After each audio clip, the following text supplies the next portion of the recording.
Yeah, there's a lot of pharmaceutical drugs are opening doors.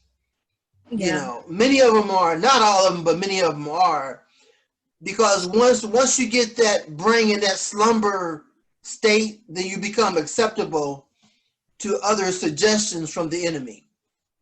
You know, it's crazy that you say that, because a part of my story that I don't like to share very often is when my weight got down so low when I was on this medication, I admitted myself to the hospital. And that's when they Mm. said, you had about, hours to live. And I didn't even know.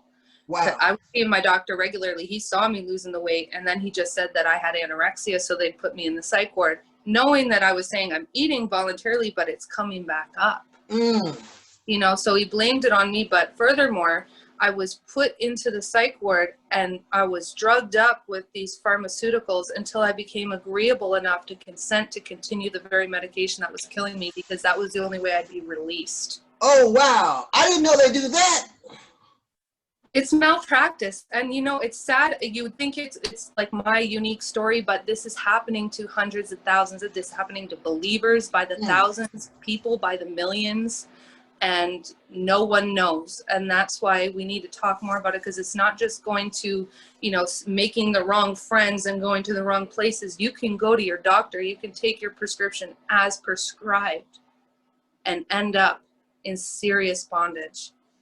I believe that because I've heard about the prescribed prescription addiction that been just hitting America like crazy the last 10 years. I've heard about that, but they tell me it's an epidemic, but I haven't really done a serious study on it yet. It's actually a pandemic now. Oh, wow. Like COVID. It's a pandemic. It's a global problem. This is happening to people by the millions around the world. It is such a huge problem. And I don't think the church talks enough about addiction, and maybe it's because we like to keep things really hopeful and squeaky clean, but we can't get to that hopeful, squeaky clean place if we don't address sin I and agree. address bondage. And that doesn't mean that every pharmaceutical isn't safe. There are some medications that we need, that our doctors want to give us, and we need them and they help us. But we need to have actual informed consent, where we actually know the risk and benefits, honestly, of these medications being disclosed. I agree with that. I agree with that 100%. So, what was the circumstances involved in you finding Jesus, getting saved, and turning your life around? So Jesus, like I said, God began to protect me as the enemy began to advance more and more in my life, right? But it came to a point after I had lost all the weight and I was just still trying to hang in there.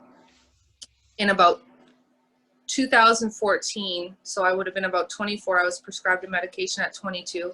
That's when God began to draw me unto him. It says no one can come to the Father unless he draws them unto him. True.